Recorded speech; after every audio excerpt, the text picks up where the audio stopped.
अनंतम शुक्राना। बहुत गुरु जी के शुक्राने हैं, जितने इनके शुक्राने करें उतने कम है।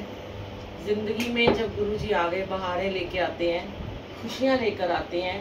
और गुरु जी तो हमारे हैं ही, और जब हम सत्संग कराते हैं तो उस समय एक अलग ही नज़ारा होता है, एक अलग ही ऑरा होता है। महाराज को बुलाया जैसे किसी अपने बड़े को बुलाते हैं घर में, तो बहुत सारी कहते हैं ना बरकत आती है, खुशियाँ आती हैं। बड़ों को बुलाते हैं जब, ऐसे ही हमारे गुरु जी हमारे सबसे बड़े, हमारे परिवार के एक सदस्य की तरह ही होते हैं। भगवान है वो, परम पिता परमात्मा महाशिव है वो, लेकिन उनको हमें एक फैमिली मेंबर की तरह ही समझना चाहिए। क्योंकि फैमिली मेंबर जो बड़े होते हैं, हमारे घर के बुजुर्ग होते हैं, उनकी जैसे रिस्पेक्ट करते हैं वैसे ही हमें इनकी भी करनी है। बहुत सारे सत्संग हैं, संगत में सुने भी हुए हैं, यूट्यूब पे डाले हुए हैं। मैं आपको भी रिसेंट का ही एक छोटा सा सत्संग सुनाती हूँ। अभी कुछ 2-4 दिन पहले, फोन बंद कर दीजिए प्लीज अपना। कुछ दिन पहले की बात है। एक संगत जी हैं, हम यहाँ पे किसी का नाम नहीं लेते हैं, तो वो मेरे को कुछ टाइम पहले कहीं पे मिले थे। हमारा एक कुछ काम है, वहाँ पे वो आए थे। तो उनका ना अचानक से ना मुझे मैसेज आया कि मैं ना आपके जो गुरु जी हैं, मतलब वो ना अदर कास्ट के हैं, जैसे पता नहीं शायद मलयालम है या कौन है। तो कहने लगे कि ना उनका वॉइस मैसेज आया। मेरे को तो किसी का मैसेज आ जाए कि वो गुरु जी के बारे में जानना चाहते हैं या गुरु जी के तक पहुंचना चाहते हैं, तो मैं उसी जुगाड़ में लग जाती हूँ कि इसको कैसे भी गुरु जी से जोड़ देना है। आप जरिया तो गुरु जी ने बनाया हमें, लेकिन करने वाले तो करण करावन हार स्वामी सगल घटा का अंतर्जामी गुरु जी हैं, सब कुछ करने वाले।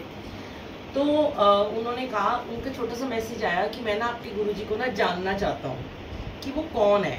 आप ना मुझे एक छोटा सा उनका स्वरूप भेज दो आंटी, मैम करके मुझे बोल रहे थे कि एक स्वरूप भेज दो, ताकि मैं उनको देख के मैं एक विश मांग सकूँ। मैंने आपके स्टेटस देखे और मैंने ना सुना है कि वो उनका स्वरूप को देखते ही जो विश मांगते हैं वो पूरी करती है। तो मैंने सोचा मैं उनको फ़ोन ही कर लेती हूँ, मैं थोड़ी फ्री थी, मैंने फ़ोन किया उनको और फिर मैंने उनको थोड़ा डिटेल में बताया। तो वो बड़े परेशान थे। वो कहने लगे कि मेरा ना मतलब, उन्होंने जैसे कहा वैसे हम हर कोई ऐसे ही सोचता है जब पहली बार जब गुरु जी से जुड़ते हैं। वो उनकी गलती नहीं है, हम इंसानी चोले में है, मतलब ही इंसान है हम सब। क्योंकि हमें लगता है कि हमें बस मिल जाए कैसे भी करके, चाहे लालच में जुड़ जाए, चाहे हमें ऐसे लगता है कि देखते हैं, आजमाते हैं हम भगवान को, पल पल हम आजमाइश करते हैं प्रभु की, जबकि प्रभु को हमारी आजमाइश करनी चाहिए, हम उनको आजमाने बैठ जाते हैं। तो कहने लगे कि मैं इनको आजमाना चाहता हूँ। और मैं चुप थी क्योंकि वो पहली बार थे और जुड़ रहे थे। तो कहते हैं ना, जब गुरु जी कहते हैं जब मेरे से कोई किसी भी रूप में अगर जुड़ रहा होता है ना, तुम उसको टोका मत करो, क्योंकि वो पता नहीं उसको मैं किस तरीके से ब्लेस करूंगा। अगर हम उस इंसान को जो एक अदर कास्ट का है, जिसको हिंदी पंजाबी नहीं आ रही है, इंग्लिश आती है, अपनी भाषा आती है, वो गुरु जी को जानना चाहता है और उनसे जुड़ना चाहता है, तो अगर हम उसको कोई भी इफ एंड बट दे देंगे ना, तो वो परेशान होकर पीछे हट जाएगा, डर जाएगा। तो गुरु जी यही कहते हैं कि जैसे भी वो जुड़ना चाहता है उसको डराना नहीं है, उसको प्रेम से समझाना है कि उसको बड़े मंदिर का रास्ता बताना है। फिर मैंने उन अंकल को बोला कि आप बड़े मंदिर छतरपुर, कहते हैं हाँ माना। फिर उन्होंने बताया कि वहीं पे एक राम बाग है, मैं वहाँ पे एक बच्चों को पियानो सिखाने जाता था मैं।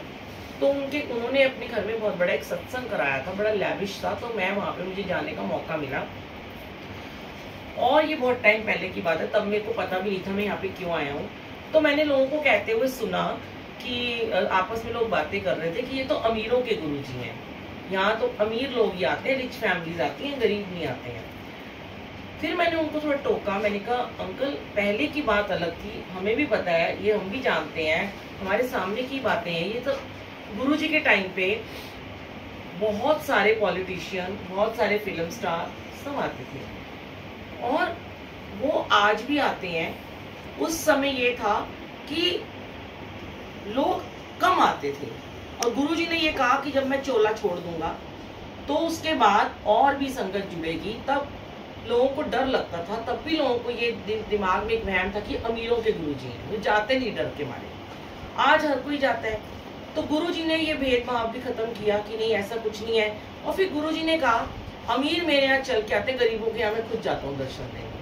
अब जब गुरुजी हमें भेज देते हैं स्लम एरिया में, झुग्गी झोंपड़ी में, गाँव में, कस्बों में, ऐसी जगहों पे जहाँ पे ना लाइट होती है, ना कोई फैंस होते हैं, ना कोई एसी होते हैं, और कई बार तो मतलब दरिया भी नहीं होती बिछाने के लिए, हम भी गुरुजी महाराज अपना चोला लगवा लेते। मतलब इवन आज ही हम बात कर रहे थे, जेल में भेज दिया। कितनी बार तिहाड़ जेल में हुआ सत्संग, मंडावली जेल उसमें हुआ, गाजियाबाद में हुआ, और वहाँ पे गुरुजी ने मुस्लिम कैदियों को ब्लेस किया। 1100 या 1300 मुस्लिम कैदी थे जहाँ गुरुजी ने अपना सत्संग करवाया था। कोई नहीं समझ रहा था उस बात को कि आंटी मुस्लिम कैदियों के यहाँ जा रहे हो आप, कैसे मुस्लिम मत्था टेकेंगे। मैंने कहा बस आप गुरुजी जाना चाहते हैं ना, हम कौन होते हैं रोकने वाले, अपने आप कराएंगे। और 400 करके वो कैदी आए थे, हॉल था बहुत बड़ा, सबने मत्था टेका, हमने सबको सबरूप भी दिए, ये भी सत्संग मैंने डाला हुआ है कैसे गुरुजी ने उनमें से कितने लोगों को ब्लेस किया, उन्होंने प्रसाद भी खाया। इतनी खुशी हुई जब ओम नमः शिवाय का मंत्र जाप चल रहा था, तो बस हमने उन्हें इशारा किया और हमारे सेवादार बैठे थे, तो उन्होंने देख के वैसे ही मंत्र जाप किया। जिनको स्वरूप चाहिए थे उन्होंने पॉकेट में रख लिए, जिनको नहीं चाहिए थे उन्होंने हाथ जोड़ दिए। ऐसे कितनी बार ऐसा हुआ, बहुत सारे मुस्लिम लोगों को गुरुजी ने हमारी सेवा लेके जुड़वाया। तो फिर वो अंकल कहने लगे कि मैंने उनको बहुत सारे सत्संग छोटे छोटे सुना दिए 10-15 मिनट के अंदर ही, क्योंकि उनका विश्वास बने। फिर मैंने उनको कहा मैं आपको एक मंत्र जाप भेजूंगी और आपको मैं कुछ सत्संग भेजूंगी, आप सुनिएगा और आप बस गुरुजी से अरदास कर देना। और गुरु जो वो चीज मांग रहे थे ना, वो मैं यहाँ शेयर नहीं कर सकती, वो बहुत ही खतरनाक चीज मांग रहे थे, क्योंकि जब उनका सत्संग कभी हो जाएगा पूरा, फिर मैं शेयर शायद हुक्म होगा तो मैं करूंगी। मैंने उनको ये बोला कि आप गुरुजी से ये बोलो कि मेरे लिए जो बेस्ट हो ना, बस वो कर देना, ये मत मांगो कि मुझे ये दे दे। लेकिन क्या पता आप उनसे ये मांग रहे हो, वो कहते मैं 5 साल से हर भगवान को मना चुका हूँ, अब मुझे ऐसा लगता है कि गुरुजी मेरी विश पूरी कर देंगे। तो मैंने कहा अगर गुरुजी तो अंतर्यामी है, उनको तो 20 साल 50 साल बाद भी पता है कि तुझे क्या मिलने वाला है, तेरे भला किस में होगा। अगर उनको पता होगा कि तेरा इसमें नुकसान है, तो वो तुम्हें वो चीज नहीं देंगे, क्योंकि वो हमारे मालिक हैं, वो हमारे पिता हैं, उनको पता है, बाप को पता होता है कि बच्चों को क्या बेटर है। आप बस ये बोल देना कि मुझे ये चीज चाहिए, पर अगर आपको ठीक लगे तभी देना, क्योंकि मांगना भी हमें ऐसे ही चाहिए, मांगना तो चाहिए।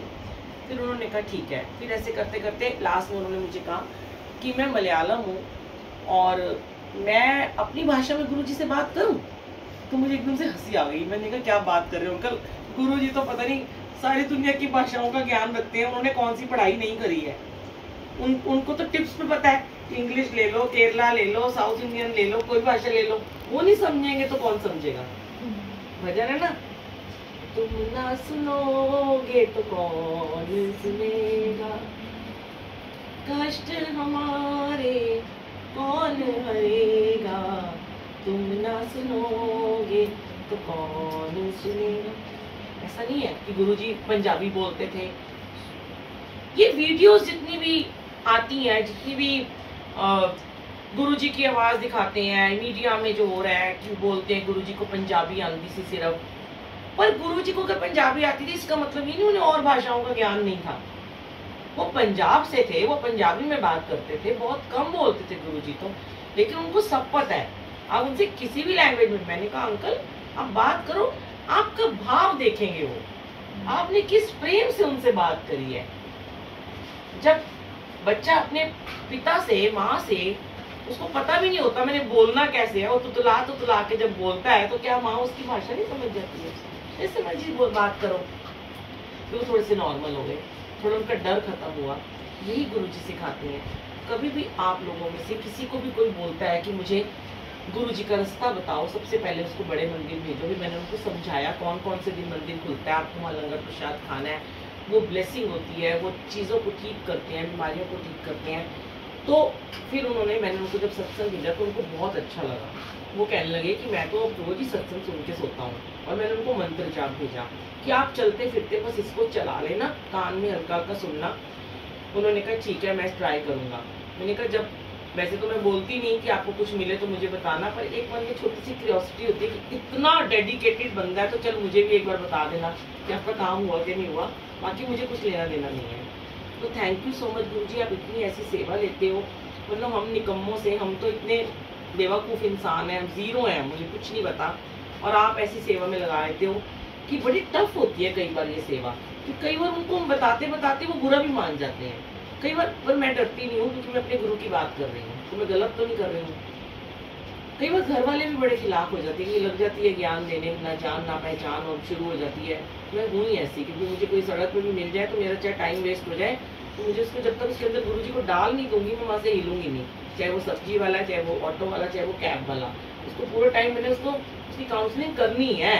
तो जब तक वो जय गुरु जी नहीं, मुझे अभी मेरे घर मेरे सत्संग शेयर के 2 दिन पहले कैब वाले अंकल आए थे, मुस्लिम थे।